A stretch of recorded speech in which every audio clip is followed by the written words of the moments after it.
Bonjour et bienvenue dans le podcast La vie d'Orcom, qui décrypte l'actualité économique et fiscale. Aujourd'hui, nous allons vous parler des régimes fiscaux de l'investissement immobilier. L'immobilier locatif reste une valeur sûre pour de nombreux investisseurs.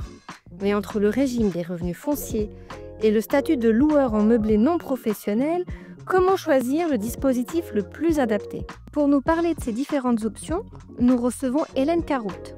Hélène est juriste fiscaliste au sein d'Orva Avocats à Orléans. Bonjour Hélène. Bonjour. Quand on évoque les investissements locatifs, deux dispositifs principaux ressortent. Le régime des revenus fonciers et le régime de loueur en meublé non professionnel. Pouvez-vous nous les présenter? Bien sûr. Le régime des revenus fonciers s'applique généralement aux locations nues, qu'il s'agisse de biens résidentiels ou commerciaux. Il permet d'imputer les déficits fonciers sur le revenu global. L'impôt sera calculé selon le barème progressif de l'impôt sur le revenu, avec un taux pouvant atteindre 45%, auquel s'ajoutent les prélèvements sociaux. L'un des principaux atouts de ce régime est précisément la possibilité d'imputer un déficit foncier sur le revenu global et de bénéficier d'abattements sur les plus-values en fonction de la durée de détention des biens. Le régime LMNP, lui, concerne la location meublée non professionnelle, à savoir que pour être loueur en meublé non professionnel, il convient de remplir plusieurs conditions. Les recettes annuelles tirées de cette activité par l'ensemble des membres du foyer fiscal ne doivent pas excéder 23 000 €. Et ces recettes ne doivent pas excéder les revenus du foyer fiscal soumis à l'impôt sur le revenu dans la catégorie des traitements et salaires, des bénéfices industriels et commerciaux, agricoles, non commerciaux, ainsi que les revenus des gérants et associés. Le revenu généré par la location est soumis au régime des BIC, à savoir les bénéfices industriels et commerciaux, et les amortissements du bien immobilier peuvent être déduits, ce qui permet de réduire l'impôt sur les bénéfices. Il s'agit donc d'un régime très attractif. Vous l'avez dit, en régime foncier, l'un des principaux atouts est la possibilité d'imputer un déficit foncier sur le revenu global. Pouvez-vous nous expliquer ce qu'est le déficit foncier et comment cela fonctionne? Alors, le déficit foncier se produit lorsqu'un propriétaire bailleur d'un logement nu constate que ses charges, travaux d'entretien, intérêts d'emprunt, taxes foncières, dépassent les loyers perçus au cours d'une année. Le déficit foncier est un levier important pour les investisseurs parce qu'il peut contribuer à alléger leur impôt sur le revenu, à condition que les dépenses en cause soient éligibles et dûment justifiées. Il convient de préciser que le déficit foncier, hors intérêt d'emprunt, ne peut être imputé que dans la limite de 10 700 € par an et que ce déficit est reportable sur 6 années. Et côté LMNP, quel est l'équivalent du déficit foncier? Le déficit foncier ne s'applique pas au régime LMNP.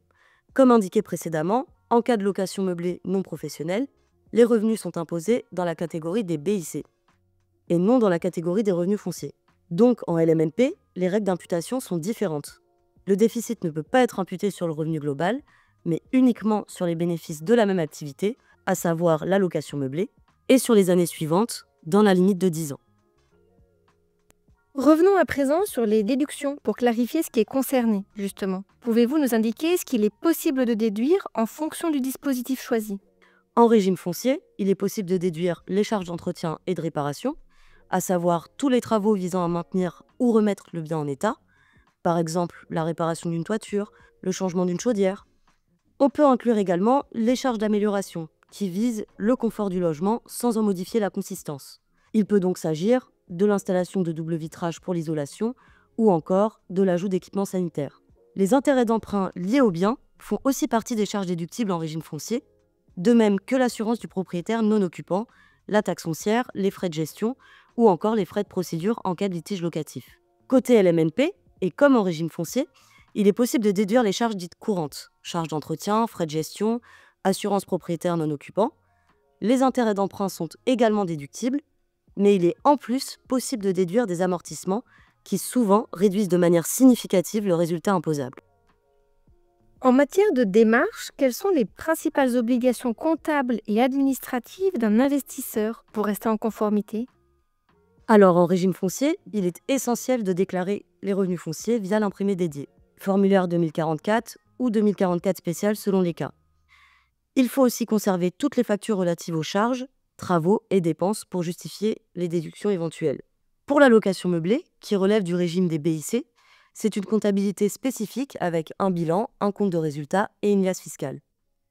Même si la loi n'exige pas un expert comptable, faire appel à un professionnel peut sécuriser vos déclarations et éviter les redressements en cas de contrôle. En résumé, la bonne tenue des comptes et le classement rigoureux des justificatifs sont indispensables, tant pour justifier des bénéfices fiscaux que pour répondre aux exigences administratives. Imaginons à présent le cas d'un investisseur qui souhaite revendre son bien locatif. Comment est-ce que cela se gère et quel est l'impact sur sa fiscalité? Alors, en régime foncier, les plus-values immobilières sont soumises à un impôt spécifique qui diminue progressivement en fonction de la durée de détention du bien.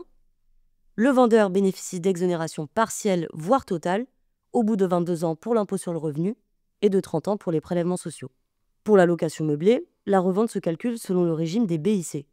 La plus-value va dépendre de la valeur comptable du bien, notamment après amortissement. Si le bien a été beaucoup amorti, la plus-value imposable peut être plus élevée.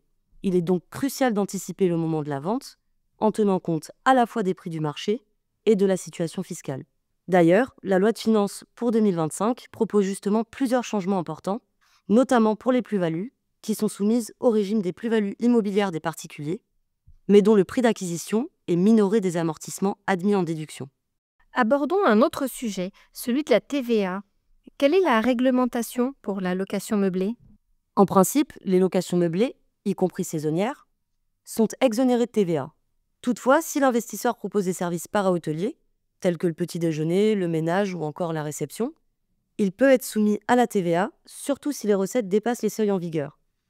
Dans ce cas, il faut facturer la TVA sur les loyers et établir une comptabilité adéquate. Le mieux est de se faire conseiller pour vérifier de quel régime relève l'investisseur et s'assurer du respect des obligations déclaratives. Pour terminer, faisons un point sur les dernières évolutions en matière de fiscalité locative. Quelles sont-elles? Depuis fin novembre 2024, la loi Le Meur, qui est applicable aux revenus perçus depuis le 1er janvier 2025, renforce la régulation pour les locations meublées de tourisme, notamment avec des seuils de revenus abaissés pour le régime micro-BIC. Cette loi impose, entre autres, un enregistrement obligatoire en mairie pour toutes les locations meublées, ainsi qu'une procédure de changement d'usage des locaux. De plus, certaines communes pourront limiter le nombre de nuitées annuelles autorisées pour les résidences principales, ce qui pourrait réduire les possibilités de location touristique. Donc, l'objectif de cette mesure est de mieux encadrer le marché de la location meublée pour préserver l'offre locative d'habitation classique. Merci Hélène pour cet éclairage sur le régime foncier et la location meublée non professionnelle. Merci. En conclusion, il faut retenir que pour choisir le bon régime fiscal, il faut considérer à la fois les objectifs et la stratégie d'investissement. Nous vous invitons à découvrir nos autres épisodes pour de nouveaux décryptages avec nos experts.